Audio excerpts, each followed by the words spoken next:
Good morning, everyone. Today's topic for discussion is factors modifying drug action. Responses variation to a drug may occur person to person and also in same person on different occasion. जो आपके responses है किसी भी drug के उसमें changes आ सकते हैं, वो person to person भी vary कर सकता है and सेम पर्सन में डिफरेंट ओकेजन पे भी डिफरेंट वेरिएशंस आ सकती है ड्रग रिस्पॉन्सेज में. तो उसके लिए बहुत से फैक्टर्स रिस्पॉन्सिबल रहते हैं जो मेनली आप देख सकते हैं. Individual differ in pharmacokinetic handling of the drug. Pharmacokinetic में हमने पढ़ा था ADME, absorption, distribution, metabolism and excretion.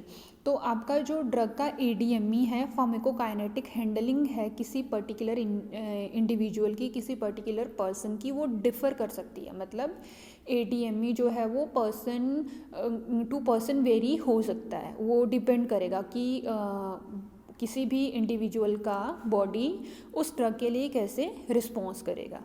Second is variation in number और state of receptors and coupling proteins. हमने रिसेप्टर्स पढ़े थे. अब जब ड्रग जाके रिसेप्टर पे बाइंड करता है वहाँ पे कितने नंबर ऑफ रिसेप्टर्स है. देखिए जितने नंबर ऑफ रिसेप्टर्स ज़्यादा होंगे तो जो ड्रग मॉलिक्यूल है वो उतने ज़्यादा रिसेप्टर्स पे जाके बाइंड करेगा. जब रिसेप्टर पे बाइंड करेगा और अपना रिस्पॉन्स शो करेगा. अगर कहीं रिसेप्टर्स जो है वो कम है बाइंडिंग के लिए तो वहाँ पे रिस्पॉन्स उतना नहीं आएगा. तो यहाँ पे भी ये जो भी रिस्पॉन्सेज है ये वेरी कर सकते हैं किसी भी ड्रग के. कपलिंग प्रोटीन हमने पढ़ा था. There are certain coupling protein जिसके साथ जाके ड्रग बाइंड हो जाएगी. जब ड्रग उन कपलिंग प्रोटीन के साथ बाइंड होती है तो जो रिस्पॉन्सेज होते हैं वो उस ड्रग के रिस्पॉन्सेज जो होते हैं वो कम आते हैं. बट जो ड्रग है वो ज़्यादा टाइम के लिए सिस्टम में अवेलेबल रहेगा. तो ये भी रिस्पॉन्सिबल है किसी पर्टिकुलर ड्रग के रिस्पॉन्सेज को चेंज करने के लिए. आपका नंबर ऑफ रिसेप्टर्स कितने हैं और कपलिंग प्रोटीन्स के साथ जाके ड्रग कपल कर रही है या फिर नहीं कपल कर रही है. तो ये दोनों भी फैक्टर्स हैं जो रिस्पॉन्सिबल होंगे ड्रग की रिस्पॉन्सेज की वेरिएशन के लिए. There are various factors. Number one is age and body size. अब देखिए जो आपका ड्रग रिस्पॉन्स है वो एज के अकॉर्डिंग भी वेरी करता है. आपके जो छोटे बच्चे होते हैं, चाइल्ड हो गए, इन्फेंट्स हो गए या फिर कोई अडल्ट हो गया या फिर किसी की एज ज़्यादा है, तो एज के अकॉर्डिंग भी जो ड्रग है वो वेरी करती है. अब जो छोटे बच्चे होंगे उनमें ड्रग का जो फार्माकोकाइनेटिक है वो अलग तरीके से अपना एक्टिविटी दिखाएगा. मतलब एब्जॉर्प्शन अलग तरीके से होगा, डिस्ट्रीब्यूशन, मेटाबॉलिज्म, एक्सक्रीशन स्लो होगा. अब वहाँ पे जो भी मेटाबॉलिज्म है ड्रग का वो उतना ज़्यादा अच्छे से नहीं हो पाएगा जितना ज़्यादा अच्छे से एक अडल्ट में होता है.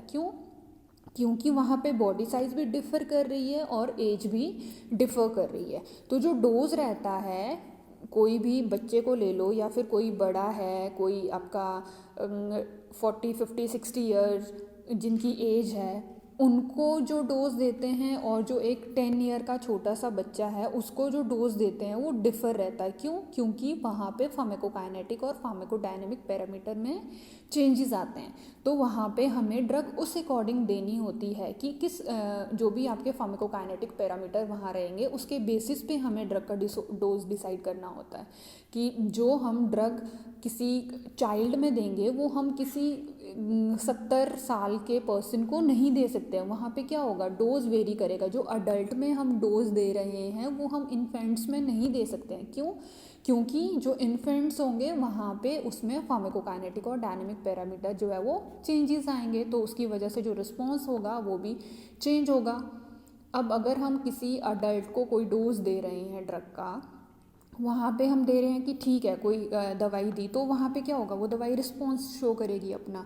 ठीक है. अगर वही डोज हमने सेम डोज किसी छोटे बच्चे को दे दिया तो वहाँ पे क्या होगा, उसमें टॉक्सिसिटी होने के चांसेस ज़्यादा हो जाएंगे.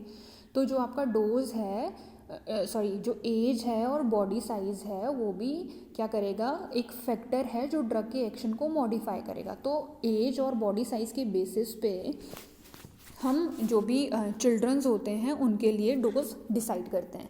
तो सबसे पहला आप यहाँ पे फॉर्मूला देख सकते हो है, ये है बॉडी वेट के according. On the basis of body weight individual dose is equals to body weight in KG divided by 70 into average adult dose. तो ये फॉर्मूला है, इस फॉर्मूला के बेसिस पे हम चाइल्ड डोज आपका देंगे, किसी भी बच्चे को ड्रग इस फॉर्मूला के बेसिस पे देंगे, ठीक है। ये है formula on the basis of body weight. Second है on the basis of body surface area. Body surface area के बेसिस पे जो फॉर्मूला रहेगा वो है individual dose is equals to body surface area in metre square divided by 1.7 into average adult dose. Next आपका formula आता है Young's formula. According to Young's formula, child dose is equals to age upon age plus 12 into adult dose. Then Dilling's formula, child dose is equals to age upon 20 into adult dose. Then Clark's formula, child dose is equals to weight in pound into adult dose divided by 150.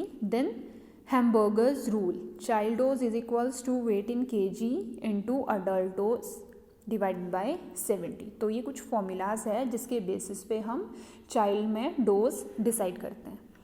Next factor आता है आपका sex.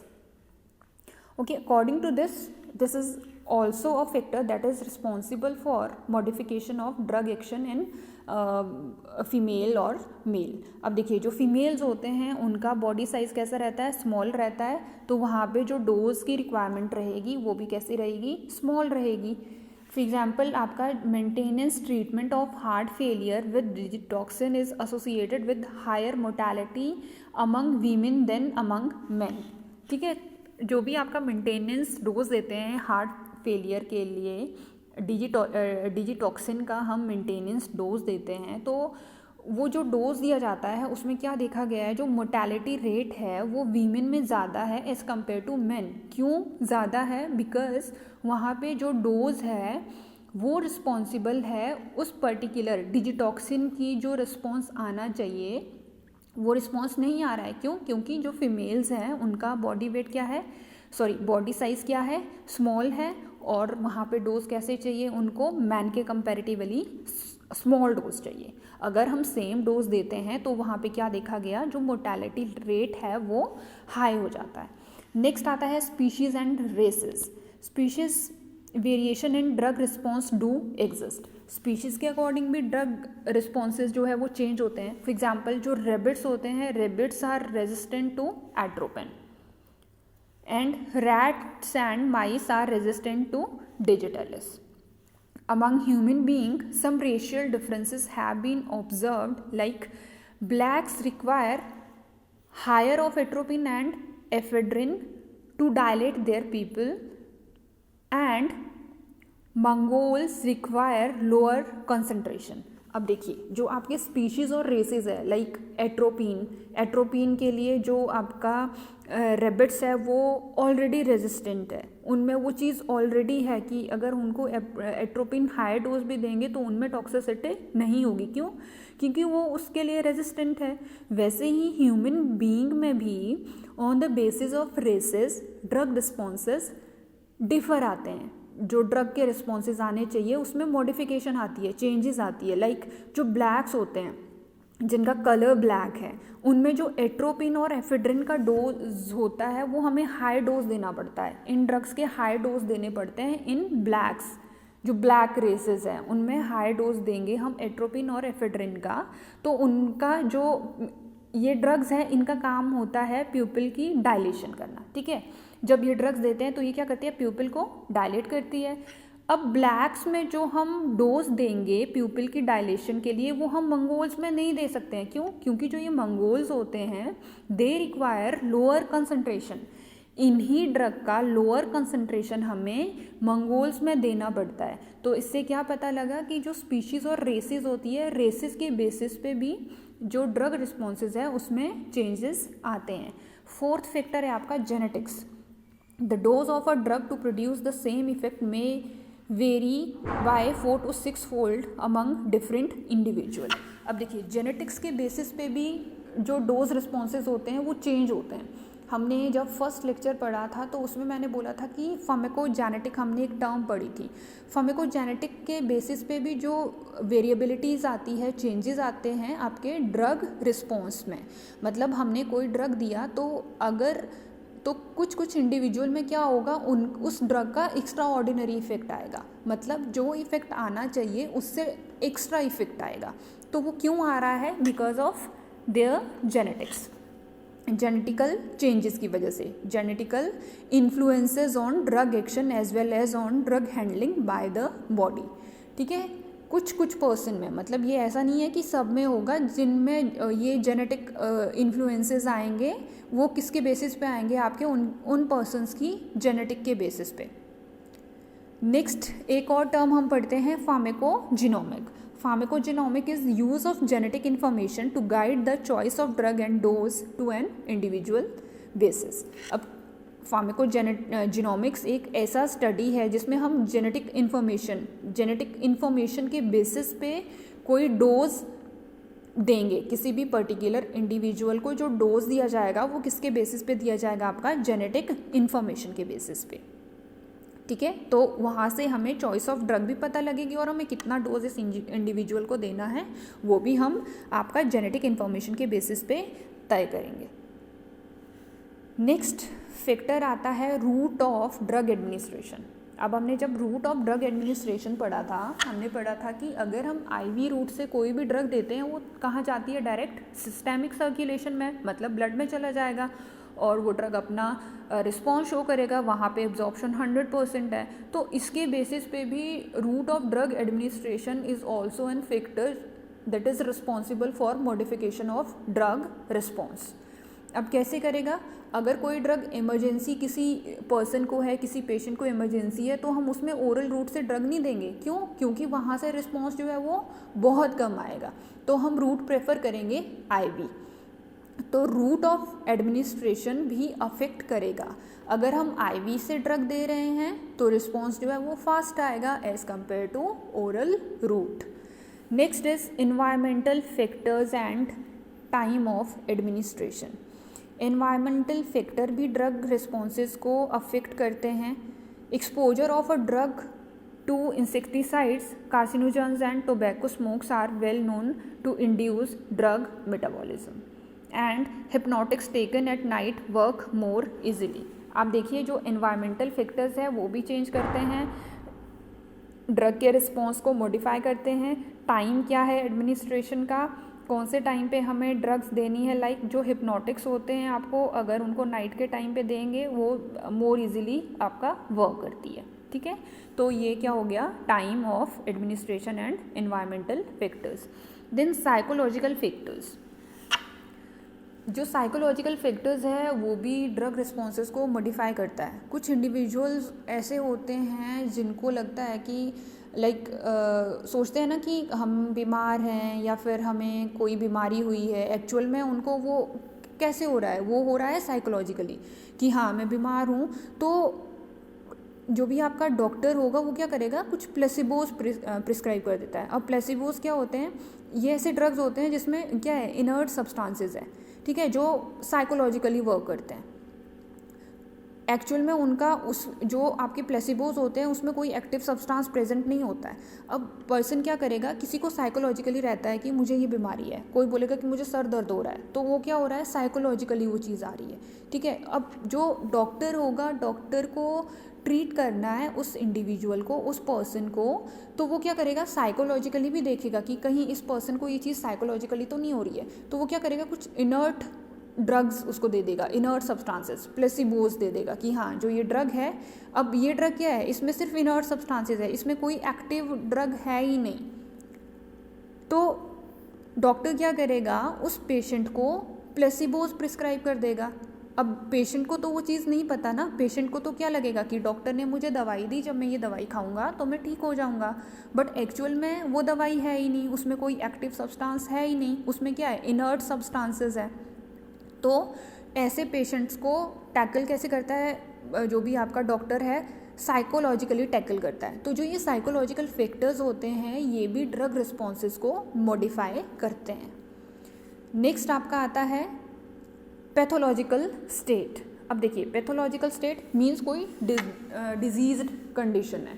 हमने बात की थी कि जो आपका लीवर है, लीवर क्या करता है, ड्रग को मेटाबोलाइज करने में हेल्प करता है, और जो किडनीज होते हैं, किडनी से ड्रग एक्सक्रीशन होता है। अब देखिए अगर किसी इंडिविजुअल की डिजीज्ड स्टेट है तो वहाँ पे क्या होगा, अगर लीवर में कोई प्रॉब्लम है तो ड्रग का मेटाबॉलिज्म प्रॉपरली नहीं होगा, और हमने जो ड्रग डोज लिया है अब उसका रिस्पॉन्सेस कैसे आएगा, वो ड्रग मेटाबोलाइज नहीं होगी, हम कोई दूसरा डोज ले लेंगे। डॉक्टर हमें बोलता है एक ड्रग सुबह लेनी है, एक ड्रग शाम में लेनी है, ठीक है, आपने सुबह ड्रग लिया, अब वो ड्रग प्रॉपरली मेटाबोलाइज ही नहीं हुआ, या फिर उस ड्रग का प्रॉपरली एक्सक्रीशन ही नहीं हुआ है, क्योंकि लीवर में और किडनी में डिजीज्ड स्टेट पे है, ठीक है, तो उसका क्या हो रहा है, ना मेटाबॉलिज्म हो रहा है ना उसका एक्सक्रीशन हो रहा है। अब सेकेंड डोज शाम को लेना है, तो उस पर्सन ने सेकेंड डोज भी लिया, तो उसको क्या हो गया अब कि जो पहले डोज लिया था वही अच्छे से मेटाबोलाइज नहीं हुआ है, या फिर वो एक्सक्रीट आउट नहीं हुआ है प्रॉपरली, और सेकंड डोज भी उसने ले लिया, तो क्या हो गया, उस इंडिविजुअल के अंदर उस ड्रग का कंसंट्रेशन बढ़ जाएगा, तो उसकी वजह से क्या होगा, जो ड्रग रिस्पॉन्सेज है उसमें चेंजेस आएंगे।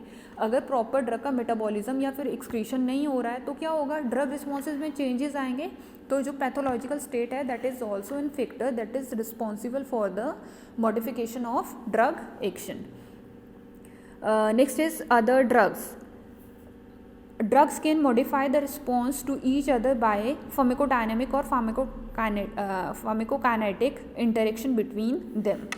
अब देखिए ADME, pharmacokinetic and pharmacodynamics हमने पढ़ा था।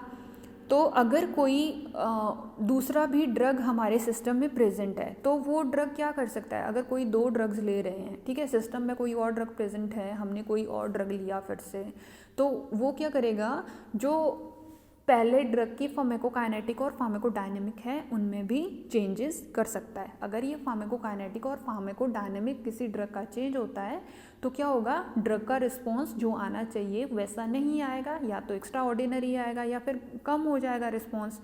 तो आपका कोई दूसरी ड्रग अगर सिस्टम में प्रेजेंट होगी वो भी ड्रग के रिस्पॉन्सेस को मॉडिफाई कर सकती है। Next is cumulation. Any drug will accumulate in the body if rate of administration is more than the rate of elimination. However, slowly eliminated drugs are particularly liable to cause cumulative toxicity. For example, prolonged use of chloroquine cause renal damage. Cumulation कब होगा body में drug का, अगर आप drug ले रहे हो, drug का जो रेट ऑफ एडमिनिस्ट्रेशन है वो ज़्यादा है as compare to rate of elimination. Means आपने एक डोज सुबह लिया, एक डोज दिन में ले रहे हो, एक डोज ड्रग का शाम को ले रहे हो, 3 टाइम में आपको ड्रग लेनी है, ठीक है। अब क्यूमुलेशन कब होगा, जब आपने एक डोज लिया और वो डोज एलिमिनेट ही नहीं हुआ, उससे पहले ही आपने दूसरा डोज भी ले लिया, तो उससे क्या होगा, जो ड्रग है वो बॉडी में क्यूमुलेट होना शुरू हो जाएगी, क्योंकि एलिमिनेशन वहाँ क्या है, एलिमिनेशन रेट कम है as compare to rate of administration of drug. जैसे कोई इंडिविजुअल है क्लोरोक्विन यूज़ करता है तो उसके साथ क्या होता है, रीनल डैमेज हो जाता है। तो ये क्यूमुलेशन भी क्या है, क्यूमुलेशन रिस्पॉन्स भी इफेक्ट भी अफेक्ट करता है किसी ड्रग के रिस्पॉन्स को। Then next is tolerance. Decreased responsiveness developed after prior और repeated exposure to a given drug. Tolerance का मतलब होता है कोई पर्सन ड्रग बार बार ले रहा है तो उस ड्रग को बार बार लेने की वजह से क्या हो जाएगा, उसमें जो रिस्पॉन्स आना चाहिए उस इंडिविजुअल में उतना रिस्पॉन्स ही नहीं आएगा, वो रिस्पॉन्स आना कम हो जाएगा, उसको हम बोलते हैं टॉलरेंस। तो उस कंडीशन में क्या होगा, उस पर्टिकुलर पर्सन को ड्रग का ज़्यादा डोज लेना पड़ेगा तभी थेरापेटिक इफेक्ट आएगा, अदरवाइज थेरापेटिक इफेक्ट नहीं आएगा। तो इसको हम बोलते हैं tolerance. Tolerance may be of 2 types. Number 1 congenital, another one is acquired. अगर हम congenital की बात करें, congenital होता है नेचुरल या फिर जो बाय बर्थ होता है उसको हम बोलते हैं congenital. Then next one is acquired. Acquired में क्या होगा, later in life by constant use of drug. Acquired जो हम एक्वायर करते हैं बाद में, कि हमने कांस्टेंट यूज़ किसी ड्रग का किया और उसकी हमारी बॉडी में टॉलरेंस हो गई और उसका जो रिस्पॉन्स आना चाहिए वैसा रिस्पॉन्स नहीं आएगा। कंजेनिटल टॉलरेंस, हमने रेबिट की बात की थी पहले कि जो रेबिट होते हैं वो टॉलरेट होते हैं लार्ज डोज ऑफ एट्रोपिन की, मतलब एट्रोपिन का लार्जर डोज भी अगर हम रेबिट में देते हैं तो वो उस पर्टिकुलर डोज के लिए टॉलरेंट होते हैं। क्यों? क्योंकि ये क्या है, नेचुरल टॉलरेंस है। कंजेनिटल मीन्स नेचुरल टॉलरेंस है, बाय बर्थ उस रेबिट में एट्रोपिन के लिए टॉलरेंस है because of the presence of atropine esterase in the liver which destroy atropine fast. अब ये एट्रोपिन के लिए टॉलरेंस क्यों है रेबिट में? बिकॉज रेबिट के लिवर में एक एंजाइम रिलीज़ करता है। जैसे ही एट्रोपिन हम रेबिट को देते हैं, एडमिनिस्टर करते हैं, वैसे ही लिवर से एक एंजाइम प्रोड्यूस होता है, कौन सा? Atropine esterase. और ये एंजाइम क्या करता है? एट्रोपिन को मेटाबोलाइज करेगा।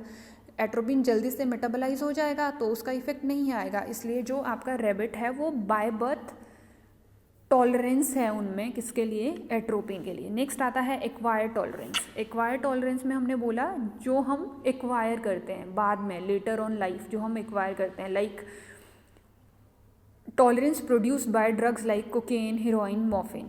कुछ पर्सन्स होते हैं जो इन ड्रग्स के लिए एक्वायर, उनमें टॉलरेंस आ जाती है, मतलब उनमें वो रिस्पॉन्सेज नहीं आएंगे जो एक पर्सन कभी कभी अगर ये ड्रग एडमिनिस्टर करता हो उनमें जो रिस्पॉन्सेज आएंगे, या फिर जो बार बार ये ड्रग्स लेता हो उनमें रिस्पॉन्सेज आएंगे, उनमें क्या होगा? डिफरेंस होगा। तो ये होता है आपका acquired tolerance. Next is cross tolerance. अब क्रॉस टॉलरेंस कब डेवलप होती है? कभी हम क्या करते हैं, अभी जब आप पढ़ोगे फार्माकोलॉजी में तो हम ड्रग्स की क्लासिफिकेशन पढ़ते हैं। तो क्रॉस टॉलरेंस की अगर हम बात करें, हम एग्जांपल लेते हैं नाइट्रेट्स का। नाइट्रेट्स यूज़ किए जाते हैं आपके डिजीज़ कंडीशन में, आपका एंजाइना पेक्टोरिस। एंजाइना पेक्टोरिस में हम नाइट्रेट्स यूज़ करते हैं। अब देखिए, हम नाइट्रेट्स की क्लास में बहुत से ड्रग्स आते हैं, नंबर ऑफ ड्रग्स आते हैं, ठीक है। अब उन नंबर ऑफ ड्रग में से हम कोई एक ड्रग उस एंजाइना पेक्टोरिस के पेशेंट को प्रिस्क्राइब करते हैं। तो अब क्रॉस टॉलरेंस अगर होती है तो क्या होगा? जो ये नाइट्रेट्स की क्लास में मल्टीपल नंबर ऑफ ड्रग्स है, पर हम पेशेंट को सिर्फ एक ड्रग दे रहे हैं, बट जो वो पेशेंट है उसमें क्या होगा? इन सब ड्रग के लिए टॉलरेंस आ जाएगी, तो उसको हम बोलते हैं क्रॉस टॉलरेंस। हमने नाइट्रेट क्लास की सिर्फ एक ड्रग किसी पेशेंट को प्रिस्क्राइब की है, बट वो पेशेंट क्या करेगा? जो इस क्लास के दूसरे भी ड्रग्स हैं उन दूसरे ड्रग्स के लिए भी उस पेशेंट में क्या आ जाएगा? आपका टॉलरेंस आ जाएगा, तो उसको हम बोलते हैं cross tolerance. Next is tachyphylaxis, which is also known as acute tolerance. It is an acute development of tolerance to the rapid and repeated administration of a drug. This occur due to a transient situation of cell response with this drug. ठीक है, ये हो गया टेकीफाइलेक्सिस। टेकीफाइलेक्सिस क्या हुआ? Acute tolerance. ये development कब होती है? जब हम कोई ड्रग रिपीटेडली एडमिनिस्टर करते हैं और जो वो ड्रग है वो हमारे सेल रिसेप्टर के साथ जाके बाइंड हो जाएगा। बाइंड होने के बाद जब हम कोई यही ड्रग्स फिर से देंगे तो क्या होगा? रिस्पॉन्स ही नहीं आएगा। क्यों? क्योंकि उन रिसेप्टर पे इस ड्रग के लिए सैचुरेशन आ गई है। अब सैचुरेशन आ गई है तो ये रिसेप्टर वर्क ही नहीं करेंगे, रिसेप्टर वर्क नहीं करेंगे तो उस ड्रग का रिस्पॉन्स नहीं आएगा। तो इस कंडीशन को हम बोलते हैं टेकीफाइलेक्सिस। ठीक है, ये कुछ फैक्टर्स हैं जो ड्रग के एक्शन को आपका मॉडिफाई करते हैं। अगर इसमें कोई भी आपको प्रॉब्लम है, आज तक जितने भी टॉपिक पढ़ाए हैं उनमें कोई प्रॉब्लम है तो आप अपनी क्वेरीज मुझसे डिस्कस कर सकते हो। Thank you.